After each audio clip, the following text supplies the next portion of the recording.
تو نوجوانوں کے لیے بہترین موقع ہے کہ آپ اپنی جوانی کو، اپنی توانائی کو، اپنی طاقت کو، اپنی صلاحیت کو اللہ کے دین کے لیے صرف کریں، اللہ کے دین میں لگائیں۔ یہ اللہ کو بہت محبوب ہے۔ ایک مشہور شاعر نے ایک شعر کہا کہ در جوانی توبہ کردن شیوہ پیغمبری، در جوانی توبہ کردن، فارسی زبان میں ہے کہ در جوانی توبہ کردن شیوہ پیغمبری، وقت پیری گرگ ظالم می شود پرہیزگار، کہ جوانی کے وقت، جوانی کے عالم میں توبہ کرنا یہ پیغمبروں کا طریقہ ہے، یہ پیغمبروں کی تعلیم ہے، ورنہ بڑھاپے میں تو ظالم بھی توبہ کر لیتا ہے۔ اس لیے جوانوں کی یہ جو کوشش ہے یہ لائق تعریف ہے، لائق تحسین ہے، لیکن میری ایک اور درخواست ہے کہ آپ کی یہ جو کوشش ہے اس کو آخری نہ سمجھیں۔ یہ جلسہ یہ آپ کے عمل کی، آپ کے کام کی ابتدا ہے، یہ انتہا نہیں ہے۔ صرف مقصود جلسہ نہیں ہوتا ہے، جلسہ کے بعد یہ دیکھا جائے گا کہ جلسہ سے آپ نے کیا لیا، اور جلسہ ختم ہونے کے بعد آپ کا عمل کتنا بڑھا، آپ نے دینی اعتبار سے کتنی ترقی کی۔ پوری رات جلسہ سنتے رہے، فجر چھوڑ کر سو گئے، پتہ چلا کہ کچھ نہیں ملا، وقت برباد ہوا۔ اس لیے یہ آپ کی محنت کی ابتدا ہے، آپ اس جلسے میں آئے ہیں کچھ لے کے جانا ہے، تب آپ کی کامیابی ہے۔ آپ نے ادھر سے سنا ادھر سے نکال دیا، یہ کامیابی نہیں ہے۔ پیغمبر علیہ السلام کی حدیث ہے کہ تھوڑا عمل ہو، خیر العمل ما دیم علیہ، کہ چھوٹا عمل ہو، تھوڑا عمل ہو مگر ہمیشہ ہو۔ اس لیے جن لوگوں نے جلسے کا اہتمام کیا ہے ان سے گزارش ہے کہ آپ یہ اہتمام کرتے رہیے اور ان جلسوں سے سبق لیجئے، کچھ سیکھیے اور آگے عمل کیجئے، دوسروں کو عمل کی دعوت دیجئے، تب کامیابی ہے، تب ہم جلسے سے فائدہ اٹھانے والے شمار ہوں گے۔ آج ہمیں جس موضوع پہ کلام کرنا ہے، مجھے کہا گیا تھا کہ اس وقت جو فلسطین اور اسرائیل کے درمیان لڑائی چل رہی ہے، فلسطین کے مجاہدین جہاد کر رہے ہیں، فلسطین کے بارے میں، اسرائیل کے بارے میں، یہود کے بارے میں اور فلسطین کی تاریخ کے بارے میں کچھ آپ کے سامنے عرض کروں۔ میں کوشش کرتا ہوں کہ ویسے ایک تفصیل طلب موضوع ہے، کئی کتابیں آئی ہیں کہ تاریخ فلسطین ایک کتاب ہے، تاریخ مسجد اقصی ایک کتاب ہے، اقصی کے آنسو ایک کتاب ہے، بنی اسرائیل سے اسرائیل تک ایک کتاب ہے، یہودی پروٹوکول سے ایک کتاب ہے۔ میں ان کتابوں سے کچھ آپ کے سامنے پیش کرنے کی کوشش کر رہا ہوں، آپ غور سے سنیں، انشاءاللہ فائدہ ہوگا اور آپ کو پتا چلے گا کہ فلسطین کیا ہے، پہلے کیا تھا، پھر فلسطین کے ساتھ کیا ہوا اور آج کیا ہو رہا ہے۔ آج یہ جو یہود ہیں جن کا ملک اسرائیل ہے، یہ قوم یہود، ان کا پرانا نام بنی اسرائیل ہے، اور ان کو یہ نام کیوں ملا؟ حضرت ابراہیم علیہ السلام کے، جانتے ہیں ہم سب کے دو بیٹے تھے، حضرت اسماعیل علیہ السلام اور دوسرے بیٹے تھے حضرت اسحاق علیہ السلام۔ حضرت اسحاق علیہ السلام کے بیٹے ہوئے یعقوب علیہ السلام۔ یعقوب علیہ السلام کا لقب تھا اسرائیل، وہیں سے ان کی اولاد بنو اسرائیل کہلائی، اس لیے ان کا پرانا نام بنی اسرائیل ہے۔ قرآن کریم نے جگہ جگہ آیا ہے، یا بنی اسرائیل اذکروا نعمتی التی انعمت علیکم وانی فضلتکم علی العالمین۔ تو وہاں سے بنی اسرائیل کا سلسلہ چلا ہے، اور یعقوب علیہ السلام کے 12 بیٹے تھے، اس لیے شروع میں بنی اسرائیل کے 12 قبیلے تھے۔ چونکہ یعقوب علیہ السلام کے 12 بیٹے تھے تو ہر بیٹے کی اولاد ایک قبیلہ بن گیا، ایک خاندان بن گیا۔ تو شروع میں یہ بنی اسرائیل 12 قبیلے تھے، ان کے 12 خاندان تھے، تو وہاں سے یہ بنی اسرائیل کا لفظ چلا ہے۔ اور ایک زمانے میں یہ قوم بنی اسرائیل دنیا کی بہترین قوم تھی۔ اللہ نے اعلان کیا ہے نا، یا بنی اسرائیل اذکروا نعمتی التی انعمت علیکم وانی فضلتکم علی العالمین۔ تو ایک زمانے میں یہ قوم بنی اسرائیل بہترین قوم تھی، دنیا کے تمام لوگوں سے یہ بہتر لوگ تھے۔ لیکن آج یہ قوم دنیا کی سب سے بدترین قوم ہے، سب سے ذلیل قوم ہے۔ اور آپ کو پتا ہے کہ بہترین سے یہ بدترین کیوں بن گئے؟ شرارت کی وجہ سے، نافرمانی کی وجہ سے، پیغمبروں کی مخالفت کی وجہ سے۔ اور ان ظالموں نے پیغمبروں کی اتنی مخالفت کی کہ قرآن کہتا ہے فَفَرِيقًا كَذَّبْتُمْ وَفَرِيقًا تَقْتُلُونَ۔ اے ظالمو، تم نے تو پیغمبر کی ایک جماعت کو جھٹلایا اور ایک جماعت کو قتل کیا۔ یہ وہ بنی اسرائیل، یہ وہ قوم ہے جو قاتل قوم ہے، جس نے حضرت زکریا علیہ السلام اور دوسرے کئی پیغمبروں کو قتل کیا۔ اب ذرا سمجھیں، جو قوم قاتل نبی ہو وہ دنیا کی بدترین قوم ہوگی۔ اس لیے روئے زمین پر سب سے بدترین قوم ہے تو وہ قوم بنی اسرائیل ہے۔ اللہ تبارک و تعالی نے بہترین قوم کا خطاب دیا تھا، فضلتکم علی العالمین، بہترین قوم کا خطاب دیا تھا، دوسروں سے بہتر بنایا تھا۔ لیکن جب شرارت پیدا ہوئی، خباثت پیدا ہوئی، نافرمانی ان کے اندر آئی، پھر اللہ تبارک و تعالی نے انہیں آسمان سے اٹھا کر زمین پر دے مارا۔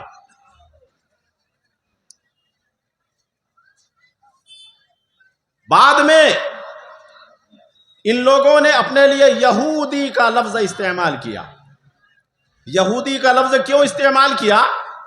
یعقوب علیہ السلام کے ایک بیٹے کا نام تھا یہودا۔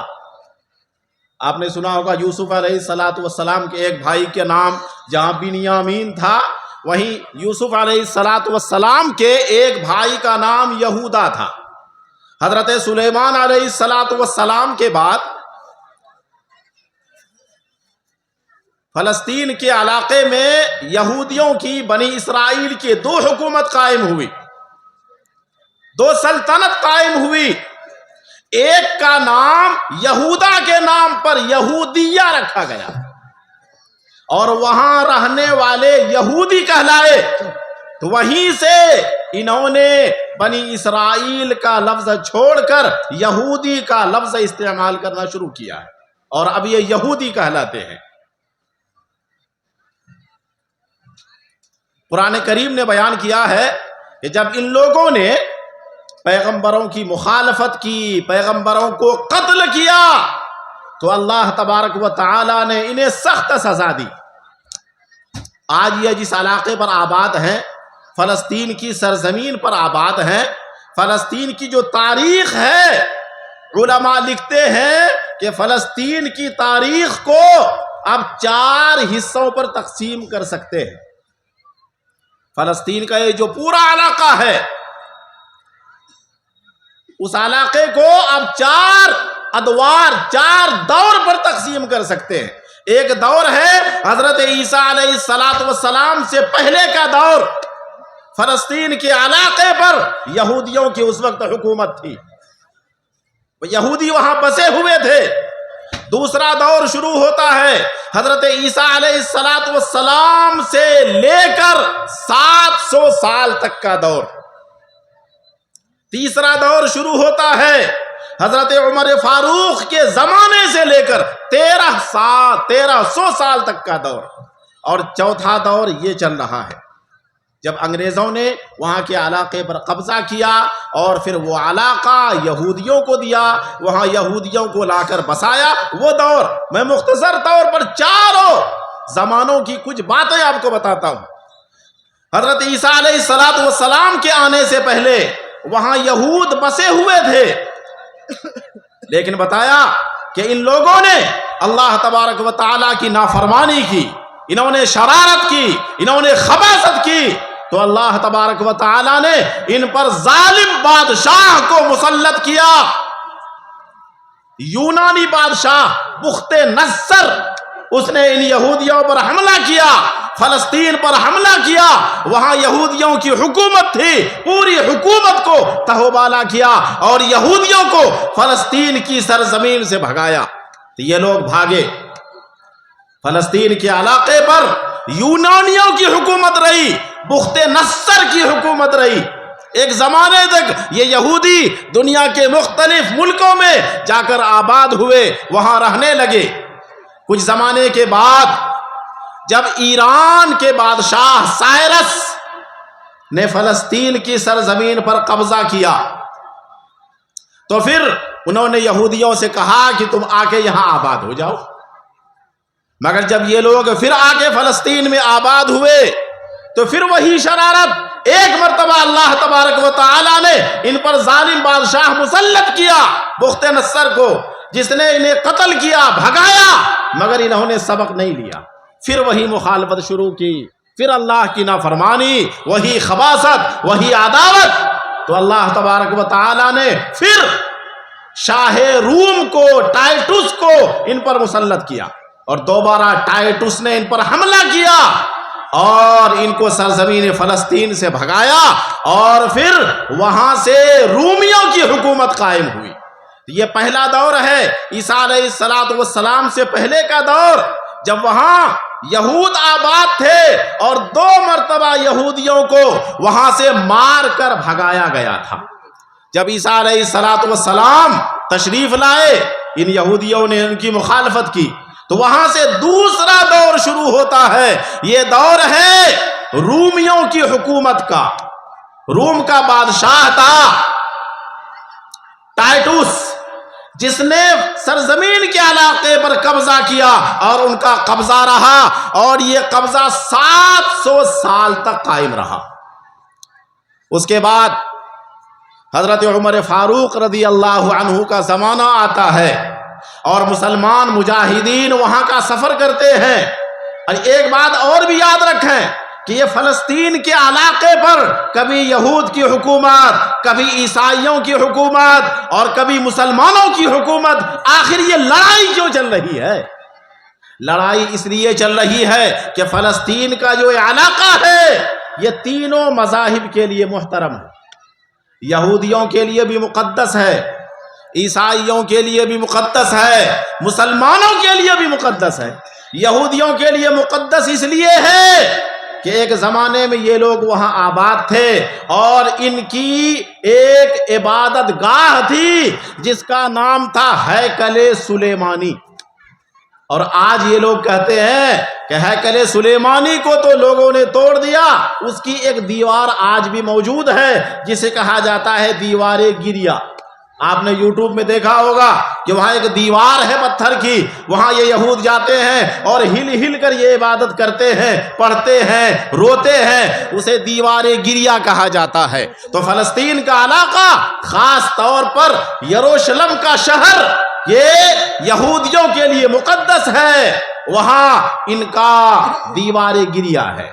اسی طرح عیسائیوں کے لیے بھی وہ علاقہ مقدس ہے کہ فلسطین ہی میں بیت الحم ہے، ایک جگہ جہاں حضرت عیسیٰ علیہ السلام پیدا ہوئے، اس لیے عیسائیوں کے لیے وہ جگہ اور وہ مقام، وہ علاقہ مقدس ہے، اور مسلمانوں کے لیے بھی مقدس ہے کیونکہ وہاں قبلہ اولا ہے، وہاں مسجد اقصی ہے، وہیں سے پیغمبر علیہ السلام کا سفر معراج کی ابتدا ہوئی۔ اس لیے وہ علاقہ مسلمانوں کے لیے بھی مقدس ہے. اس لیے ایک زمانے سے تینوں قوموں میں لڑائی چلتی ہے.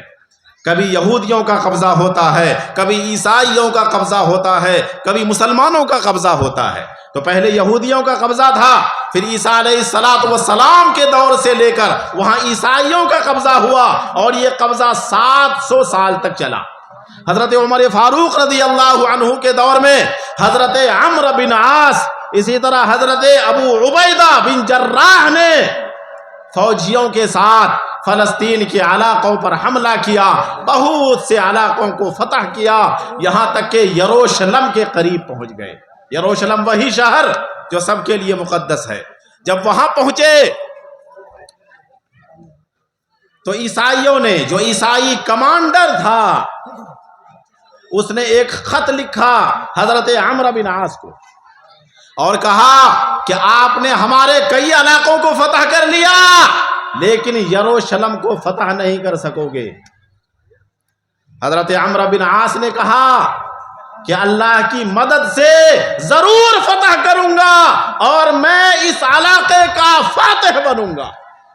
تاریخ میں لکھا ہے کہ جب حضرت عمرو بن عاص کا یہ خط عیسائی کمانڈر کے پاس پہنچا تو اس نے اس خط کو پڑھ کر ہنسنا شروع کر دیا. تو ساتھیوں نے پوچھا کہ آپ ہنس کیوں رہے ہیں؟ اس نے کہا کہ کبھی بھی یہ اس شہر پر قبضہ نہیں کر سکتا. کہا کیوں؟ کہا کہ ہماری کتابوں میں لکھا ہے کہ اس شہر پر، اس علاقے پر جو قبضہ کرے گا اس کا نام عمر ہوگا. اس کا نام تو عمر ہے.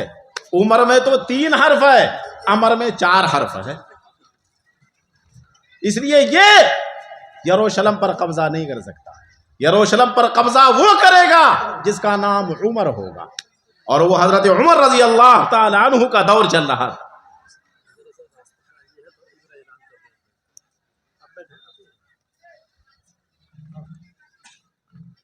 আমাদের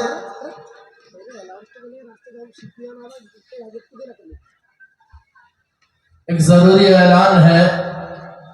بیان کے بیچ حضرت کو روک کر اعلان کر رہا ہوں معافی کے ساتھ کہ راستے پر بہت زیادہ بھیڑ کی وجہ سے مہمان جو آپ کے شعراء کرام ہیں ان کے آنے میں دشواری ہو رہی ہے.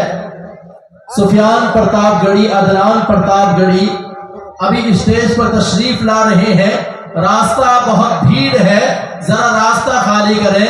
جن کو ٹریفک کی ذمہ داری دی گئی جلسہ کمیٹی کی جانب سے، جو حضرات ٹریفک کی ذمہ داری پر مامور ہیں، ان سے گزارش ہے کہ راستے کو خالی کرائیں، راستہ خالی کرائیں برائے مہربانی. ٹریفک کے ذمہ دار حضرات راستہ خالی کرائیں. جو جلسہ کمیٹی کے ٹریفک کے ذمہ دار ہیں، جن کو راستے پر نگرانی اور ذمہ داری دی گئی ہے، برائے مہربانی وہ ذرا راستہ خالی کرائیں تاکہ آنے والے کے لیے سہولت ہو. الحمدللہ ثم الحمدللہ.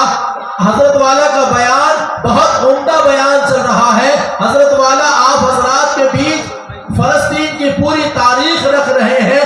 میں بڑے ہی ادب و احترام کے ساتھ ان نوجوان بھائیوں سے درخواست کروں، آپ کو آپ کی جوانی کا واسطہ، جوانی کی عبادت اللہ کے یہاں بہت مقبول ہے اور بہت پسندیدہ ہے. میرا وہ جوان بھائی تجھے ہاتھ جوڑ کر کہہ رہا ہوں، حضرت والا کے خطاب سننے کے لیے جو اب تک بازار میں ہیں وہ جلد سے جلد جلسگاہ میں تشریف لے آئیں. حضرت والا کے خطاب بہت ہی قیمتی خطاب ہے. حضرت والا کے ہر لفظ کو نوٹ کر لینے کی ضرورت ہے. حضرت والا کے زبان سے نکلنے والے ہر لفظ کو پلو باندھ لینے کی ضرورت ہے. لہذا میں درخواست کر رہا ہوں ہمارے ان جوان بھائیوں سے اور جو راستے پر ذمہ دار اور بازار کی ذمہ داری پر ہیں، ذرا جلسگاہ کو، مجمع کو جوڑنے کی فکر کریں اور راستے کو خالی کریں. سفیان پرتاپ گڑھی، عدنان پرتاپ گڑھی کی آمد ہو رہی ہے.